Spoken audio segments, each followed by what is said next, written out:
What's cracking, y'all? You are now watching Boo TV. Appreciate you for stopping in. Like, comment, subscribe, hit the bell, stay notified, and let's get into the topic for today.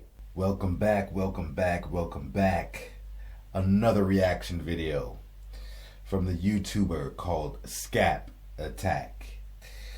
One of the few YouTubers out here spreading light, truth, honesty, unbiased facts when it comes to the LeBron James narratives and exposing these bronzesexuals and their BS. We salute Scap Attack. Go subscribe to the channel and support it. And here we are. LeBron James and his vastly overrated finals run exposed. I have spoke about his finals run ad nauseum. In fact, in a video I made not even too long ago, I told you why I don't respect his finals run like other people do, because I know that Eastern Conference that he played in. I know all those sub 500 teams or barely 500 teams and occasional 50-win teams or maybe one or two 60-win teams he played throughout that entire stretch while he had a super team with 3 all-star / superstar players more or less all in their prime and a weak conference. Yeah, that's just all facts. And that's how I look at things. So I've put out a video, a different video than what I was just talking about. I put out a video months ago where I broke down the records and the quality of teams that was in that Eastern Conference. Like I said, the teams that LeBron James is losing to in the finals, if he was in the Western Conference, he would be seeing those teams in either the first, second, or third round, and he would lose then. He wouldn't even make it to the finals. And the Western Conference, by the time you get to the second and third round, each one of those teams are legit contenders to make it to the finals. Many years. Remember, there were years in the Western Conference where there were teams that had 50-plus wins and didn't make the 8th seed. 50 wins didn't guarantee you a playoff spot. Meanwhile, we had teams in the Eastern Conference with 30-something wins, 40-something wins making the playoffs. Am I making this up? Y'all tell me, am I making this up? Anyway, like I said, that finals run does not impress me for all the reasons I mentioned. Anyway, let's get into it. LeBron James, the media darling, of which various writers and on-air personalities have largely been pining over and pleasuring themselves to for the better part of 2 decades, is still going strong, nearing the age of 40, and so too are the various contrived narratives being pumped on major media outlets and social media platforms to support his fabricated GOAT case. That one right there made me the greatest player of all time. One of the most famous, well-known, and regurgitated of all of these narratives is the LeBron carried teams to 8 consecutive finals fairy tale, an argument used to somehow diffuse the fact he has actually only won 4 championships in 20 years and counting. As if going to 8 straight finals is some trump card to going 6 for 6 in the finals in an 8-year span. As pathetic and nonsensical as that entire chain of reasoning is, it gets even more laughable when you delve into the specific final runs, as LeBron James resided in one of the worst conferences in NBA history. But just how bad was the Eastern Conference LeBron feasted on for the vast majority of his career? It's garbage! LeBron James entered the NBA at the age of 19 in the 2000 2003-2004 season and was lucky enough to be drafted into a conference on the decline. In all, James played 15 seasons in the Eastern Conference and made 9 of his 10 career finals appearances over those 15 years, and yes, that included famously 8 straight. From his first year in 2003 and running those 15 years to 2018, the Western Conference won the season series against the East 14 times out of 15, with the lone exception coming in the 2008-2009 season, a season where predictably LeBron did not make it to the NBA Finals. Overall, in LeBron's 15 years in the Eastern Conference, the West had a total record of 3,695 and 2,845 head-to-head against the JV Conference, good for a winning percentage of just 43% for the East over LeBron's 15-year tenure in that conference. And it is no wonder the West was dominating the vastly inferior Eastern Conference during LeBron's 15-year run there. It was because all of the best players were in the Western Conference during this span of time. Of the 225 All-NBA first, second, and third team members selected from 2003 through 2018, 147 of them played in the Western Conference, meaning only 34% of the All-NBA team players selected during that span came from Little LeBron's pitiful little conference. Yet, we are all supposed to be dazzled by LeBron's alleged dominance of this conference, with the first run coming in the 2007 season, a season we hear about over and over and over again, when LeBron single-handedly carried a team to the finals. But James got all the way to the Eastern Conference Finals that season without even beating a team that had a winning record, as the Wizards and Nets, the Cavaliers' first and second round opponents, were both just 41-41 that season. Once in the East Finals, the 50-win Cleveland Cavaliers got an evenly matched 53-win Detroit Pistons team that no longer had Ben Wallace, their defensive anchor, nor did they have a single player that averaged over 20 points per game in that season. LeBron then took the next 3 seasons off from making finals appearances, despite having the best record in the league in 2 of those years and winning league MVP. But some other guy took home the trophies that really mattered those seasons. LeBron, though, being fed up with losing, decided to take his talents to South Beach. In this fall, I'm going to take my talents to South Beach. In so doing, he teamed with other first-team All-NBA team member at the time, Dwayne Wade. And in LeBron's final year in his first stint with Cleveland, the 2009-2010 season, 10 of the 15 All-NBA players selected that season were in the West. Players like Kobe Bryant, Kevin Durant, Dirk Nowitzki, Tim Duncan, Carmelo Anthony, Amari Stoudemire, and Steve Nash. The top 2 players in the East at that time were first-team All-NBA members Dwayne Wade and LeBron James. James teamed up with the other best player by far in the much weaker conference. What, realistically, did anyone think was going to happen? Of course the Heat were going to run to 4 straight finals in their 4 seasons together. Is this really supposed to be viewed as an accomplishment to be celebrated? LeBron James himself called his shot that that team would win 8 championships. Not 5, not 6.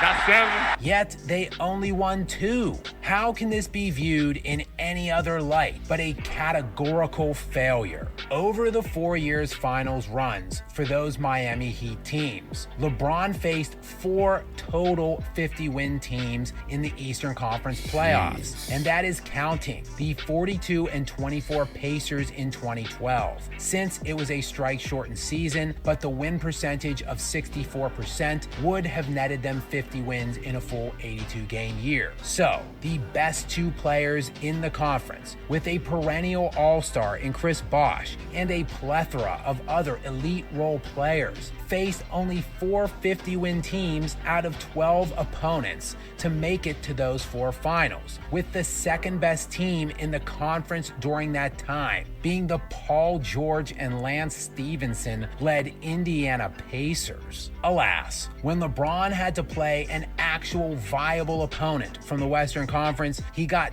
dusted off the court 2 times out of 4. Thus, it was on to super team number 2, pairing Kyrie Irving and Kevin Love, who were both coming off of 2 All-Star selections each in the previous 3 years, while Kevin Love had 2 All-NBA second teams to his resume in the previous 2 seasons. Over this span of time, with super team number 2, LeBron would face 7 total 50-win teams of his 12 opponents to get to 4 more NBA Finals, bringing his total to 8 consecutive. The stiffest opponent LeBron had over this span of time was the DeMar DeRozan-led Toronto Raptors. So over the 9 years LeBron James made it to the finals from the Eastern Conference, he faced 27 opponents in those Eastern Conference playoffs, of which 12 of those teams won at least 50 games on the season, 44% of his opponents, with the next best players in the conference over that time being the likes of Paul George and DeMar DeRozan. For context, Kobe Bryant made 7 NBA Finals from the years of 1999 to 2010 from the Western Conference. Of the 21 opponents he faced in his Western Conference playoffs during that span, 17 of those teams won at least 50 games, 81% of his opposition, with the next best players in the conference over that time being the likes of Tim Duncan, Dirk Nowitzki, and Kevin Durant. I ask you, who had the more impressive feat here? 4 years, detractors of this LeBron mythos pertaining to the 8 straight finals appearances have made the counterpoint that he would never have been able to do it from the West. Well, after being blown off the court and swept for the second time in his finals career in the 2017-2018 season, LeBron decided to try his hand in that Western Conference. Come on down. And now, 5 years out West, LeBron has missed the playoffs altogether in 2 years, lost in the first round in another season, got swept most recently in the West Finals, and yes, won an exhibition tournament disguised as an NBA title in the bizarre COVID-shortened season that culminated in a surreal tournament in the Disney bubble, where Anthony Davis led the entire NBA playoffs in both scoring and win share for the champion Lakers. Many liars in the mass media and teenagers who don't understand the actual history of the NBA like to paint LeBron James as having played some kind of super competition throughout his career. But when you break down the conference in which he came from and the totality of his championship runs, LeBron's actual playoff accomplishments are amongst the worst of any all-time great. And he did it in markedly more time in most cases than any other player he is being compared to. But as is most frequently the case, the myth, lore, and legend built up around LeBron James always exceeds the actual reality. Me watching Kyle Kuzma put a make-believe crown on LeBron James' head. Every time I see that, I just want to vomit in my mouth. The simpish behavior. Oh, gosh. It makes me want to vomit, bro. But, and I say to you all, did anything Scap say? Did he say anything that was not true?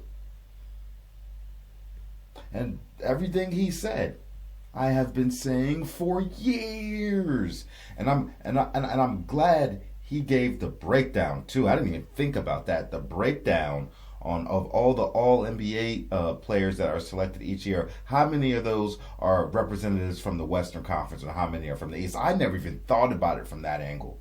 And that is a brilliant angle to look at it on, man. I'm telling you, man. I'm like, dude, that Western Conference, whoever was coming out of that joint was a gauntlet, man. A gauntlet. Having to play the Spurs as a Laker fan, having to play Tim Duncan, Pop, Manu, freaking Tony Parker and them boys in the second round. That's like a final series in the second round. Listen, man. It's not the same, bro. It's not the same. I am not impressed by that. And then y'all want to call me a hater. Oh no, it doesn't matter. You're just a hater. How can you say it doesn't matter? Eight consecutive doesn't matter. It's like, no, it does matter because I'm looking at who they playing. If you got the Monstars and you playing the Toon Squad without Michael Jordan, what do you think is gonna happen? But see, y'all don't want to apply context. People don't want to apply context. They just want to look at things for face value and stamp of approval on it. I ain't approving none of that. That is no approval. You will get a not approved stamp on that run. Cause it ain't it, brother. I'm not impressed at all. There is a reason. There is a reason why he has a losing finals record. And he should be kissing the feet of Ray Allen and Kyrie Irving for preventing 2 more losses in that loss column, because it could be looking a lot more grim than what it is, brother. I tell you that. I tell you that right now. Golly, bro. I really said all I had to say in my opening remarks, and Scap validated everything I said, and Scap then added more fuel to the fire. But see, these bronzexuals don't want to hear that. Now, these bronzexuals be in every other video, every other post, yapping their gums, spitting out that toxic venom, false narratives. But I bet you I'll go through these videos that put all these things in their perspective. It's crickets. Not a bronzexual to be seen. It's like they're vampires, and this is the light. They're vampires. This is all garlic. They don't want the truth. They don't want the truth. They can't handle the truth. What can you say to? What can you say to this? What are you gonna call him a liar? Is he making this up? Or are you gonna try to detract from the topic at hand and try to sway the discussion somewhere else regarding LeBron James? Typical LeBron James thing to do. Is probably where you learned it from. That's where you learned it from. Let's switch up the discussion. We don't want to talk about this right now. Huh? And it's funny to me. When you got a bronzexual cornered with their false narrative BS, and you call them out on it, and even when you put facts in their face to go with your argument, what they'll start doing, they won't rebuttal what you have to say because they can't. What can they say? But then they'll just bring up another player, like a Michael Jordan, for example, or Kobe Bryant, and just start bashing them. That's what they'll do. That's what they'll start pulling out other players and start thrashing them. Like, well, LeBron did this and they didn't do that, or oh, but this person failed here. This, buddy, I'm not debating that because we're honest about all these other players. We ain't making up false narratives about all these other players. I'm not. So that's not what we're talking about here. I'm trying to address what you're saying, and I'm calling you out on your BS. Pushing these agendas, man. This agenda thing is sickening. Sickening. And he wants so bad. He wants so bad to be universally recognized as the greatest of all time. It's pretty pathetic, if you ask me. It's pretty pathetic. Of all the greats that's ever played the game, none of them have ever stooped to such levels of trying to push their own agenda and look for and search for and recruit for minions and worshipers. I'm telling you, it's cultish. It's a cult-like behavior. It is a whole cult going on, man. People are selling their souls to get on the major airways, mainstream media, and pump out this garbage. And man, and dare you call me a LeBron James hater? I dare you. Because when I do LeBron James content, you can go through all my LeBron James content, and you will see I am consistent, and that I am usually just calling out the people that aren't telling the truth about him more so than saying anything about him. Because I really haven't. I have. You find the video where you see me tear LeBron James down about his poor finals performances. I rarely bring them up. I don't. I really don't. Even when I did my top 10 list and I got to LeBron James, I didn't sit there and bash him over his shortcomings. I praised him for his accomplishments. You know what I mean? The people they like to throw, you know, some Kobe games or Kobe played poorly or the Phoenix game. I'm gonna put out a video about that soon. And I'm like, okay, yeah, he played bad. People have bad finals performances. Yeah, LeBron's had them too, but I really don't shove that in anybody's face. I could, but I don't, because I know my favorite player has had horrible finals performances too. So I mean, for me, it's like whatever. Okay, where do you go from there? But I would rather use my energy to talk about the things that aren't true, that people are trying to act like are true. And also address the things that are true, that people are acting like aren't true. That's how I want to spend my energy.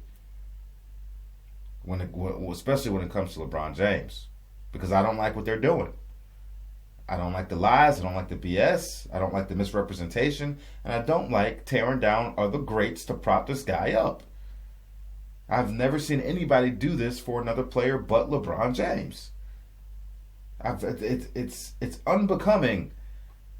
It's unbecoming of somebody that should consider themselves a fan of LeBron James or an NBA fan. But maybe it's not unbecoming of LeBron James fans, and maybe that's what they are. Not all of them. There are some really good LeBron James fans out there. In fact, I came across one of them a couple days ago on the channel. He dropped a comment. And I was like, man, you are one of the most reasonable LeBron James fans I've ever met, and I appreciate you. Let me shake your hand. Please let me shake your hand. You are not a bronsexual. Thank you. We can have an honest conversation about Bron. And it'll be great. I tell you, LeBron James is definitely one of the most polarizing players of all time, if not the most polarizing player of all time. But, you know, he wouldn't have nearly as many detractors as he does if it wasn't for a lot of the things he does. It's kind of like it's self-imposed, man. Some of the stuff he brings on himself. And then he has all these lunatics battling for him, the crazy ones. Act like this man can do no wrong. Phew, man. Anywho, that's all I gotta say about it. Y'all let me know what you think about it. Scap, I salute you. Like I said, y'all go subscribe to Scap Attack. Consistently addressing all the BS in the NBA and letting us know what the real deal is. So we appreciate you. I also put a link to Scap's original video in the description of this video. You can check it out and check out his other content. Alright? Y'all be good. Y'all be blessed. Keep the honesty flowing, man. Let's talk about these NBA players in honesty. And we'll be alright. Take care. Be blessed. Catch you on the next one. We out, baby.